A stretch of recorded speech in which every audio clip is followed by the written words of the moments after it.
Bonjour à tous, est-ce que vous m'entendez bien et est-ce que vous voyez bien mes diapositives? Oui. Parfait. Donc merci Nora, je suis le docteur Costa, je suis cardiologue au CHU de Reims et on va voir ensemble l'intérêt de l'activité physique dans l'insuffisance cardiaque. Je vous propose simplement de très rapidement rappeler le mécanisme des symptômes à l'effort en cas d'insuffisance cardiaque, de voir en quoi l'activité physique est intéressante pour ces patients, enfin aborder la sexualité chez les patients insuffisants cardiaques avant de conclure. Ça a été déjà dit par les intervenants précédents, le rôle du cœur, c'est de pomper le sang. Et normalement, quand tout va bien, au repos comme à l'effort, il arrive à adapter son travail pour suffire aux besoins de l'organisme dans les activités quotidiennes et en cas d'activité physique. Le débit peut passer de 5 à 20 litres par minute. En revanche, le cœur va avoir du mal à pomper et par conséquent, les symptômes vont apparaître. Il va avoir du mal à pomper au repos, mais en particulier encore plus à l'effort. Ce qui fait qu'un cœur insuffisant cardiaque ne va pas pouvoir, dans les activités quotidiennes, assurer un débit suffisant et les patients vont ressentir de l'essoufflement, prendre du poids, être fatigués et avoir des œdèmes. Mais à l'effort, ces symptômes vont être exacerbés et les patients vont le ressentir comme une fatigue à l'effort. Ils vont être plus essoufflés et plus fatigués.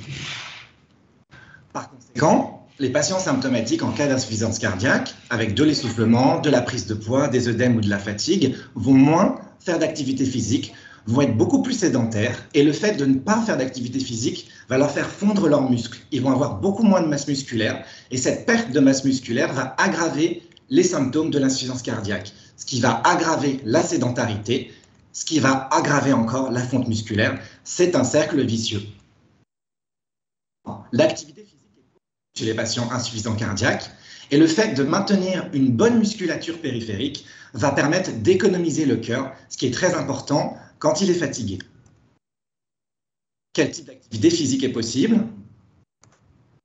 D'une part, elle fait partie du traitement, bien sûr, des médicaments. Elle va améliorer les symptômes et la qualité de vie. Excuse-moi, Jérôme, je me permets de te couper. Fais attention à ton micro parce que parfois on n'entend pas très bien certains de tes mots. Peut-être que le micro n'est pas bien en face. Excuse-moi. D'accord. Et là, vous m'entendez bien là ou pas? C'est mieux, oui. Merci. Ok, je me rapproche. Donc, en pratique, je disais que l'activité physique fait partie de la prise en charge des patients insuffisants cardiaques à côté des médicaments. Si elle est pratiquée régulièrement, elle va permettre d'améliorer les symptômes et la qualité de vie. Donc, quel type d'activité physique? Bien sûr, elle est adaptée aux capacités de chacun et elle va associer deux types d'activités, de l'endurance et de la résistance. Qu'est-ce que l'endurance? C'est simplement le fait de faire une activité physique régulière en aérobie, c'est-à-dire continue, de la marche rapide, du vélo, du tapis de marche, de la natation. L'important, c'est qu'elle soit régulière. Elle peut être continue ou fractionnée et on conseille environ 30 minutes, 3 à 5 fois par semaine. L'important dans ce type d'activité d'endurance, c'est d'être essoufflé pour challenger un petit peu le système cardiovasculaire, mais toujours capable de parler. Si on n'est pas capable de parler, qu'on est trop essoufflé, l'effort est trop intense. Et à côté de cette endurance, la résistance est importante également, elle est complémentaire. Ça correspond en fait à du renforcement musculaire par groupe d'appareils musculaires, les extenseurs, les fléchisseurs des bras, des jambes, les abdominaux, les fessiers, les dorsaux. 3 séries de 10 à 15 répétitions, pareil, 3 à 5 fois par semaine selon la possibilité de votre agenda, sachant qu'il ne s'agit pas de faire de l'haltérophilie à haute charge, évidemment.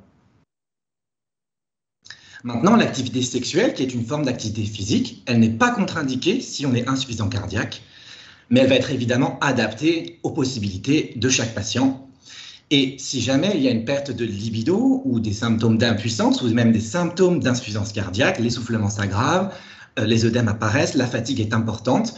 Bien sûr, il faut continuer ces médicaments, mais surtout, il faut en parler à son médecin, à son cardiologue, à son sexologue ou à un psychologue, parce que des solutions existent, qu'elles soient médicamenteuses ou non.